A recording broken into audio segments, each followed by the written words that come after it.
Have you ever felt the sting of disrespect cut deeper than any blade? A glance that dismissed you, a word meant to belittle you, or a silence so heavy it pressed on your chest. In those moments, the urge to defend yourself burns hot. You want to lash out, to shout, to prove you're not small. But the more you react, the more power you hand over. It's as if the other person has found the strings of your spirit and begun to pull. I've seen people crumble under a single insult, their dignity lost in seconds. I've also seen others stand firm, calm as a mountain in the storm. They did not fight back with anger, nor did they shrink into silence. They carried a presence so steady that no word could shake them. That is the way of the Stoic. Disrespect is a test. It whispers whether you belong to your impulses or to your principles. So the question is, when that moment comes, who will be in command? Stay with me, and let's walk into that truth together. As we step into the first chapter, picture this. A crowded room, voices rising, someone throws a careless insult in your direction. You feel the sting before the words have even settled in the air. A part of you wants to leap forward, to prove your worth, to push back so no one thinks you are weak. That urge burns hot, like a spark threatening to set your entire spirit on fire. And yet, this is the very moment where strength is measured, not by reaction, but by restraint. Now imagine standing tall while the words circle you like smoke. They try to choke you, to fill your lungs with bitterness, but instead of inhaling, you let them pass. You refuse to breathe them in. Marcus Aurelius once wrote, "You have power over your mind, not outside events. Realize this, and you will find strength." The insult is an outside event. The blaze begins only when you let it take root inside. Think of the common trap. Someone calls you weak. You snap back with anger. In their eyes, you have already lost. They wanted to move you, and they did. Or someone mocks your intelligence. You scramble with explanations, hands shaking, voice rising. At that moment, you hand them the strings to your mind. You become their puppet, dancing on the stage of your own insecurity. The Stoics saw this with piercing clarity. To react blindly is to surrender sovereignty. Let me tell you a story. A man once told me about a night when a stranger at a bar mocked him loudly in front of friends. His instinct screamed for a fight. His pride boiled. But instead of raising his voice, he laughed softly, looked the stranger in the eyes, and turned back to his drink. His friends waited for him to explode, but he didn't. Hours later, the mocker left, restless, unsatisfied. "I robbed him of what he wanted most," the man told me, "my reaction." That night, he discovered what true control feels like. He walked away untouched, and everyone in the room knew who held the real power. Disrespect is not a dagger, it is a mirror. It reveals whether you live ruled by your impulses or by your principles. A weak man shouts back and feels strong for a moment, but the echo fades, and all that remains is the proof of his fragility. A strong man stays composed, and his silence thunders louder than any retort. Seneca reminded us, anger, an acid that can do more harm to the vessel in which it is stored than to anything on which it is poured. If you let disrespect corrode you, you destroy yourself while your enemy watches. So the next time an insult reaches your ears, pause. Let the heat pass through you like a wave that cannot drown you. Count slowly. Breathe. Ask yourself, does this opinion define me, or is it merely noise in the wind? Then choose your response, not from weakness, but from deliberate strength. A smile, a silence, a calm gaze that says, "You cannot touch me." Because real dominance is not proved by shouting louder. It is shown in unshakable composure. That is the first law of the Stoic path. Before you rule anything, rule yourself. And once you master that, every other lesson unfolds with greater clarity. Moving into the second chapter, picture this: a chessboard lit by a single lamp in a quiet room. Two players sit across from each other. One moves in haste, reacting to every piece the opponent touches. The other sits still, eyes scanning the board, thinking 3 steps ahead. In life, disrespect is played on the same board. Someone throws a jab, not because they want to win the game, but because they want to force your hand. They want you to move blindly, to surrender your calm for their amusement. Now, imagine an insult landing in your lap like a stone tossed into water. The untrained mind ripples violently, splashing everywhere, giving the thrower exactly what they hoped for. But the trained mind stays still. The stone falls, but the water stays calm, reflecting only the sky above. Epictetus once wrote, "If someone succeeds in provoking you, realize that your mind is complicit in the provocation. The provocation only works if you play along." I once saw a colleague humiliated in a meeting. A superior mocked his idea, smirking for the room to see. He could have argued, raised his voice, proven his point. Instead, he paused. He straightened his posture, allowed the silence to stretch, and then said calmly, "Noted. Let's see where it takes us."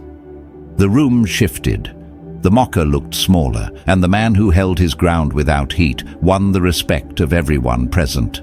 That pause was his checkmate. Disrespect is often a trap, a lure into emotional chaos. Those who provoke you are not seeking truth, they are seeking reaction. To rush into anger is to hand them victory, but when you delay, when you breathe and observe, you remove the emotional charge from the air. Time becomes your ally. A delayed response is a refined response, sometimes no response at all. This is the Stoic's advantage, to recognize that every insult says more about the speaker than about you. A sharp tongue often hides a wounded spirit. Their cruelty reflects their own weakness, not your worth. And when you meet that cruelty with calm, you reveal their insecurity to everyone watching, even to themselves. Carry yourself with quiet authority. Stand tall, keep your movements deliberate, let your face remain steady. This posture unsettles aggressors more than any argument. They expect fire. You give them stone. They expect battle. You give them silence. In that silence, their power evaporates. But do not confuse silence with passivity. It is strategy. The Stoic chooses battles with precision. Not every provocation deserves your energy. Not every insult deserves your voice. Sometimes the strongest move is to walk away, to let the game end before it begins. Here lies the essence. Those who react impulsively are easily manipulated, but those who pause dictate the tone of every encounter. The true master sees life not as a brawl in the street, but as a game of strategy where patience and foresight conquer noise. And so, the chessboard reminds us, the wise man plays for the long game, not for the applause of the moment. From here, we move toward the next truth, the weight of presence, and how your very demeanor commands respect before you ever speak a word. Advancing to the third chapter, imagine this. A man steps into a room without saying a word, yet every head turns. Not because he shouted, not because he demanded attention, but because something in the way he carried himself declared strength. That is the weight of presence. Power without noise, authority without a single word. Now picture the opposite. Shoulders slouched, eyes darting, arms crossed tight like armor. That posture whispers insecurity. It tells the world, I am unsure, I am small. People sense it before you open your mouth. Marcus Aurelius once reminded himself, the soul becomes dyed with the color of its thoughts, and in the same way, the body reveals the state of the mind. If your stance is firm, your spirit steadies. If your stance is broken, your spirit falters. I remember watching a young speaker at a gathering. His ideas were sharp, but his body betrayed him, shrinking, fidgeting, glancing at the floor. The audience dismissed him before his words could land. Then another man spoke. He didn't rush. He stood tall, shoulders squared, chin lifted. He spoke less, but every word struck deeper. The difference wasn't intellect, it was presence. A Stoic knows this secret. Presence is not arrogance, it is composure made visible. It is walking with deliberate steps instead of stumbling in haste. It is meeting another's gaze, not with hostility, but with calm steadiness. A look that says, I am here, I am unshaken. Such a gaze unsettles those who seek to provoke, because they find no crack to exploit. And when it comes to speech, the fewer words you spill, the more weight each one carries. A torrent of explanations signals insecurity. A measured sentence spoken with clarity cuts sharper than paragraphs of defense. Seneca wrote, the greatest remedy for anger is delay. The same is true for speech. Restraint turns words into weapons of wisdom. The less reactive you are, the more powerful you seem. To remain calm in provocation is to control not only yourself, but the entire interaction. Silence becomes a weapon, not the silence of weakness, but the silence of mastery. It forces the other to sit with their own discomfort, their need for validation echoing unanswered. A Stoic also treasures silence for reflection. In stillness, the mind sharpens. In quiet, character refines. When you no longer need to fill every space with sound, people lean closer when you finally do speak. That is true dominance, the ability to command attention even in silence. So stand tall, speak less, hold your gaze. Let your presence, not your noise, declare your strength. For in the calm weight of your being, respect is not asked for, it is given freely.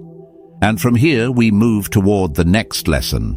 When words must be used, the Stoic comeback is not fire, but precision. Here's where the fourth chapter opens, not in silence this time, but in the art of the unexpected reply. Disrespect does not always deserve your voice, but when it does, the Stoic answer is never predictable. It is sharp, calm, and unsettling in its restraint. Marcus Aurelius wrote, "The best revenge is not to be like your enemy." That line is a compass. It points you toward responses that cut deeper than anger ever could. Picture the first tactic, the mirror. Someone sneers, "You're so dumb." The usual response is rage or defense, but the Stoic simply tilts his head, steady voice, and asks, "Oh? What makes you say that?" The insult hangs in the air, now theirs to carry. They are forced to explain, to hear their own emptiness spoken aloud. You remain calm, and they unravel in the echo of their own words. The real strike is not your anger, but their reflection. Another weapon, the dismissal, not bitter, not cruel. A laugh, a genuine chuckle that says, "Your words are nothing to me." When someone spits, "You'll never succeed," you smile and reply, "Maybe, maybe not." Time has a way of surprising us all. And then you move on. That moment disarms them completely. They expected a fight. They got amusement. Their venom dissolves in your detachment. I remember watching a man in business mocked by a rival who said, "You don't have what it takes." The man didn't defend, didn't posture. He simply laughed softly and said, "We'll see." 10 years later, his work spoke louder than any retort. That small laugh carried more weight than an hour of shouting ever could. Then comes the pivot, the power of shifting ground. An insult flies. "You're not even that smart." A Stoic doesn't defend intelligence, he redefines it. Calmly he asks, "Interesting. Define smart. Do you mean books, emotions, or practical wisdom?" Suddenly the ground shifts. The attacker must think, explain, expose their shallow intent. What began as an insult becomes an examination. You did not rise in anger, you rose in curiosity. Each of these comebacks carries the same current. They deny the enemy what they crave most, your loss of control. They reveal something deeper. Insults are often empty shells thrown by insecure hands. When you refuse to let them pierce you, they collapse under their own hollowness. Over time, this practice forges resilience. You become someone unshaken, someone who transforms insult into opportunity. People watch how you respond, and they learn. They see that provocation cannot bend you, and in that realization, they begin to respect you. Your calm exposes their chaos, leaving them to wrestle with their own noise. So remember this. When you must respond, do not fight fire with fire. Fight it with poise, with humor, with questions that pierce deeper than anger.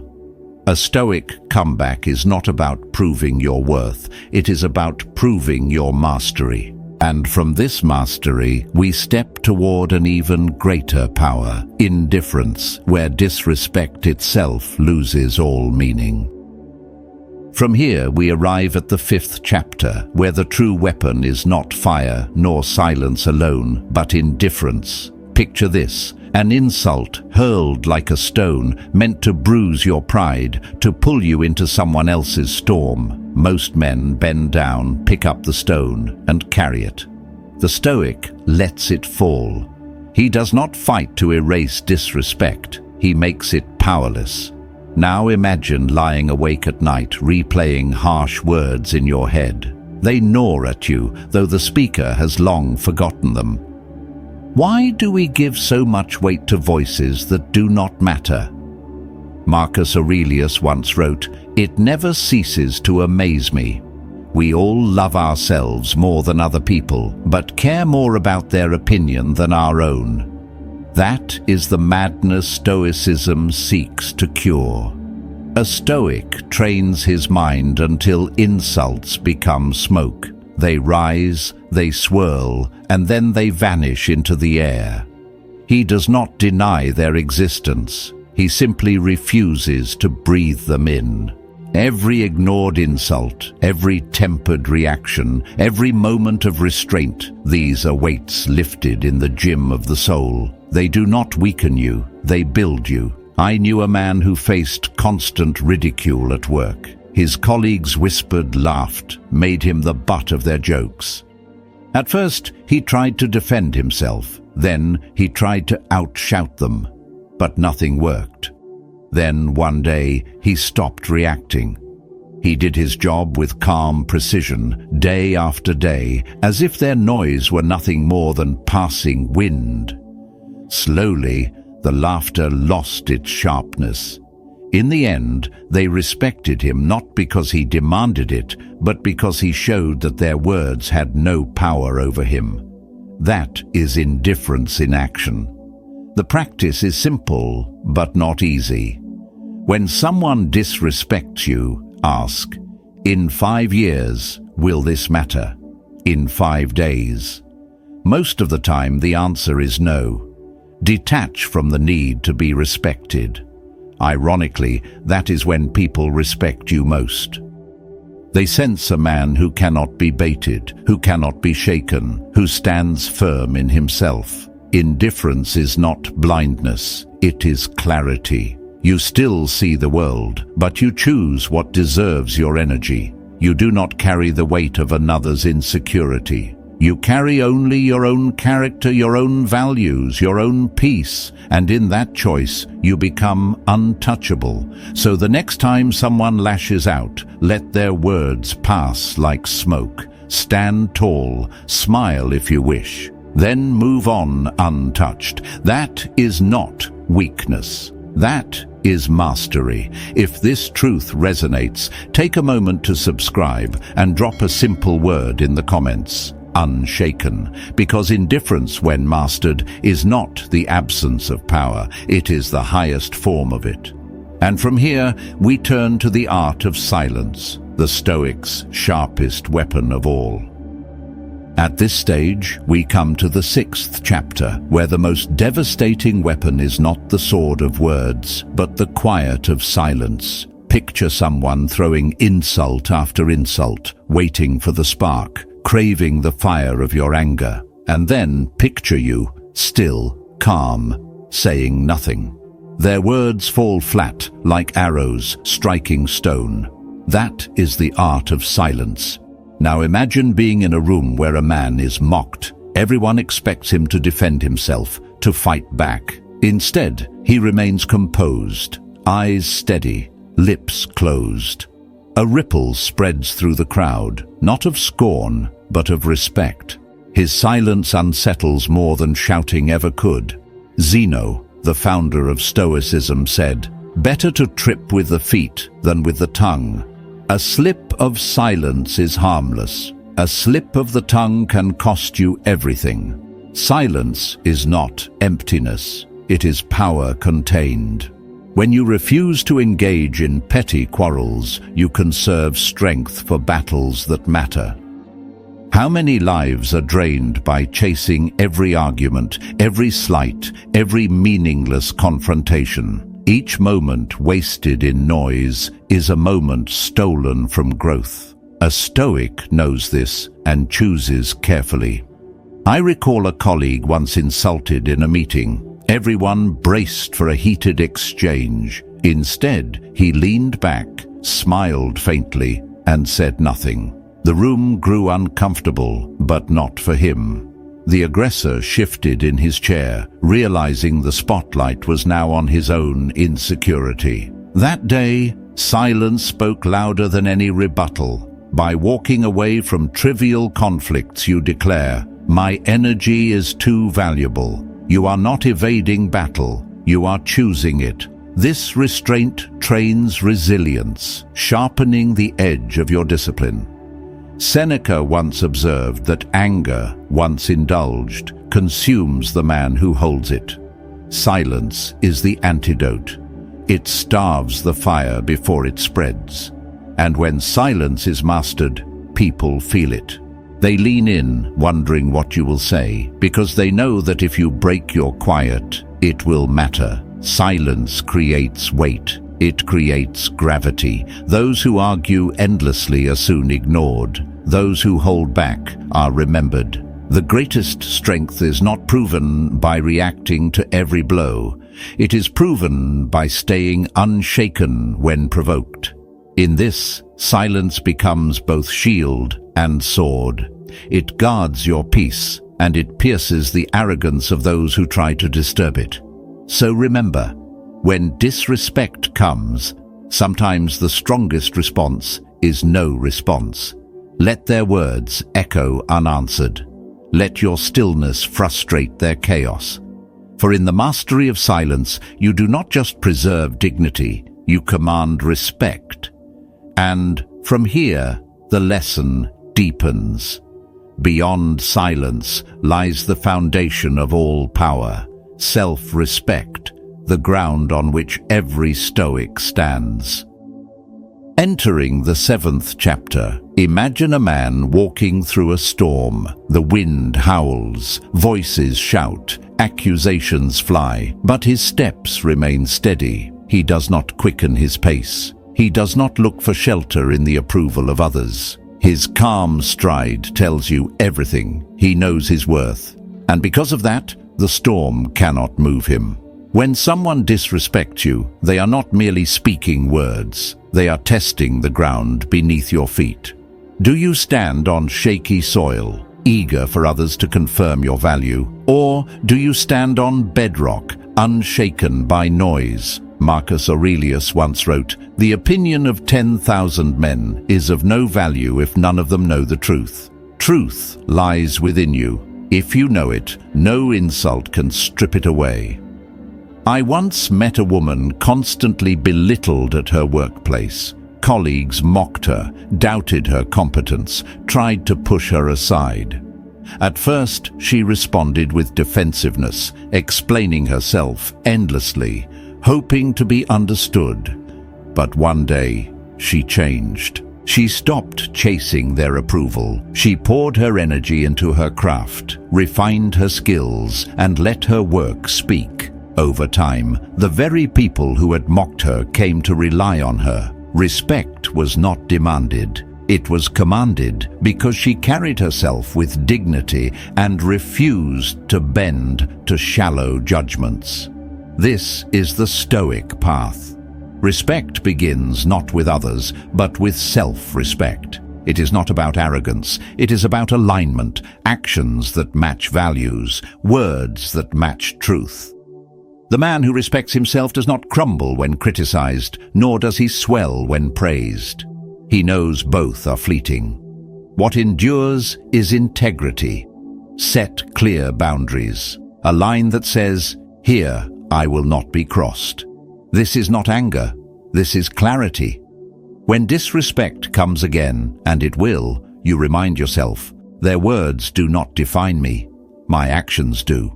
By carrying yourself with this quiet assurance, you become untouchable. Self-respect also carries a strange power. It is contagious. Those who hold themselves with dignity naturally inspire others to treat them with dignity. Conversely, those who live begging for approval invite exploitation. People sense where you place your value, and they respond accordingly. A Stoic does not waste energy on proving worth in arguments. He proves it through conduct. He invests in growth, in discipline, in becoming whole. And because of that, he no longer needs the world's applause. Respect flows to him because he no longer thirsts for it. So remember this: when insult comes, let it test you. Do not collapse. Stand firm, not because the world sees, but because you know. To own your worth is to walk with unshakable calm in a noisy world. And from this foundation we now move to another lesson, the strength not only to stand tall, but to walk away. Now imagine as we step into the 8th chapter, a warrior standing on a battlefield where the dust has not yet settled. His enemy shouts, waving his weapon wildly, daring him to engage. But the warrior lowers his sword and turns away. Not because he's weak, but because he knows the battle is not worth the blood it will cost. That is the strength of walking away. In life, not every insult, not every slight deserves your answer. To fight them all is to waste yourself. Seneca once said, "He who doesn't want to be insulted should not be concerned with what fools say." And he was right. To engage with every fool is to step into their chaos and hand them your peace. True wisdom is knowing which fires to extinguish and which to let burn out on their own. I remember a man in a crowded cafe. Another customer mocked him loudly, hoping to spark a scene. Everyone watched, waiting for the explosion. But the man simply stood, gathered his things, and left. No words, no rage, just quiet dignity. Hours later, people were still speaking of his calm, while the mocker sat in his own bitterness, unacknowledged. The one who walked away had already won.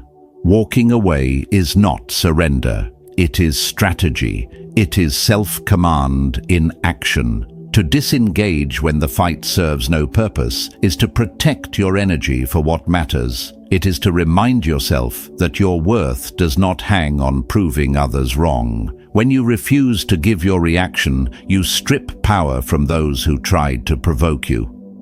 Their words echo back to them. unanswered, hollow.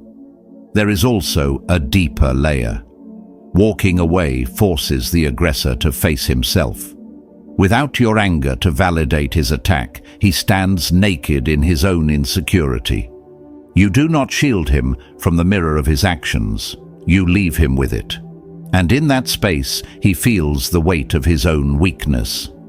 Marcus Aurelius urged, "You have power over your mind, not outside events. Realize this, and you will find strength."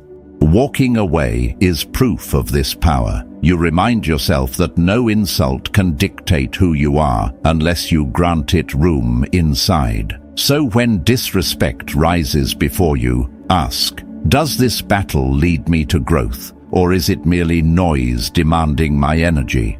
More often than not, the answer is clear. Leave with dignity. Carry your silence like a banner of strength.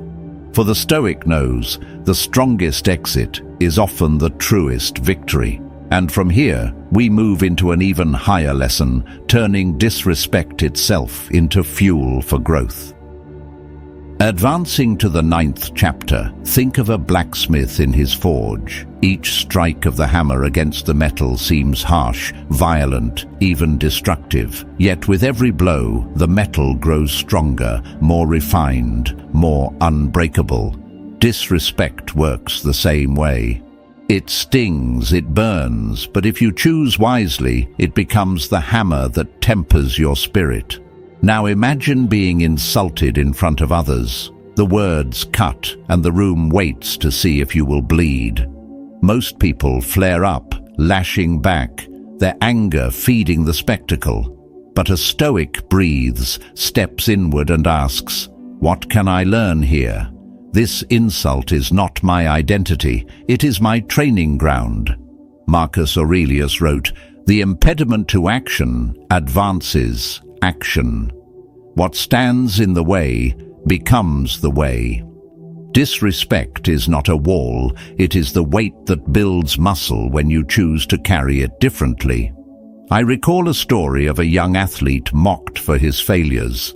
Rivals told him he would never amount to anything. At first, the words ate at him, but then he shifted. Each insult became fuel. He trained harder, sharpened his discipline, refined his focus. Years later, he stood victorious, not because he silenced their voices, but because he had mastered his own. The insults did not break him. They built him. The Stoics saw external events as neutral. It is not the insult itself that wounds, it is our interpretation. When you decide that every jab is a test, it changes everything. An insult becomes a mirror. It shows you where you're still fragile, where ego still holds sway. And instead of being destroyed, you are invited to grow. This is the power of reframing. Disrespect is no longer poison, it is medicine, bitter at first taste, but strengthening with time. By remaining composed, you prove to yourself that your worth is not handed out by others. It is owned, reinforced by discipline and action. Epictetus reminded his students, if someone tries to provoke you, it only works if you give them permission. Refuse, and you win twice, once over them and once over yourself. Each moment of disrespect becomes an opportunity to practice patience, to sharpen resilience, to deepen wisdom. Responding with calm instead of fury shifts the entire interaction. Others begin to see that you cannot be moved by petty noise. And in that realization, respect grows, not from what you said, but from what you refused to say. Take each insult as fire in the forge. It does not burn you, it hardens you. For true strength is never measured by how loudly you fight back, but by how unshaken you remain. And with this strength in hand, we arrive at the final lesson, the power of forgiveness, where rising above is the greatest victory of all. Entering the 10th chapter, imagine carrying a heavy stone strapped to your chest, day after day, step after step. it drags you down. That stone is resentment. Every insult you replay, every slight you nurse, every grudge you clutch, it weighs you, not them. Forgiveness is not about letting them escape. It is about cutting yourself free. Now picture someone who mocked you long ago. You think of their words at night, your jaw tight, your chest burning. Meanwhile, they sleep soundly, perhaps forgetting what they even said. Who is the prisoner then? Seneca told us, to forgive is to set a prisoner free and discover that the prisoner was you. Forgiveness is not softness, it is liberation. It breaks the chain that ties your spirit to their cruelty. I once knew a man consumed by anger toward a relative who betrayed him. For years he carried that wound like a badge, repeating the story to anyone who would listen. His life grew smaller, his energy dimmed. Only when he released it, when he accepted that the betrayal spoke more about the betrayer than about him, did he begin to live again. The grudge did not keep the other man down, it kept him shackled. Forgiveness was the key that unlocked his own cage. Epictetus said, "If someone speaks badly of you, do not defend yourself. Instead, reply, 'You clearly do not know me very well.' What dignity lies in those words? They reveal the truth. Insults say more about the ignorance of others than the truth of who you are. Forgiveness, then, is not pretending it did not happen. It is refusing to let it control the temperature of your soul. When you let go, you rise above pettiness.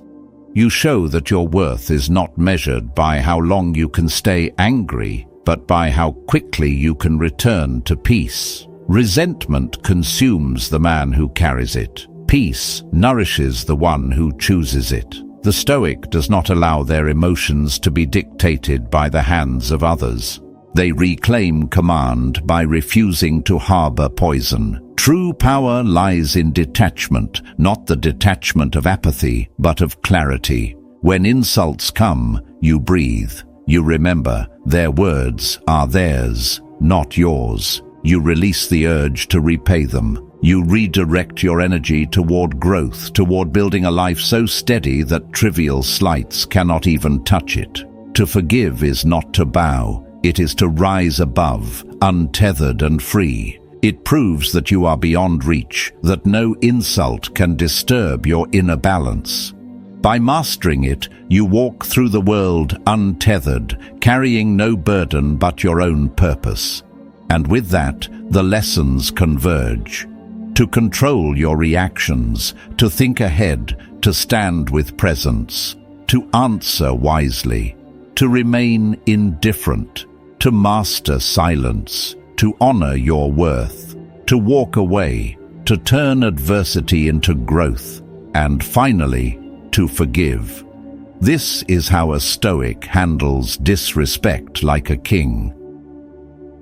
Handling disrespect like a Stoic is not about proving your worth. It is about knowing it so deeply that no insult can touch you. Respect is not hunted down. It rises naturally from the way you walk, the way you choose calm over chaos. When others try to wound you, let their words drift away like smoke.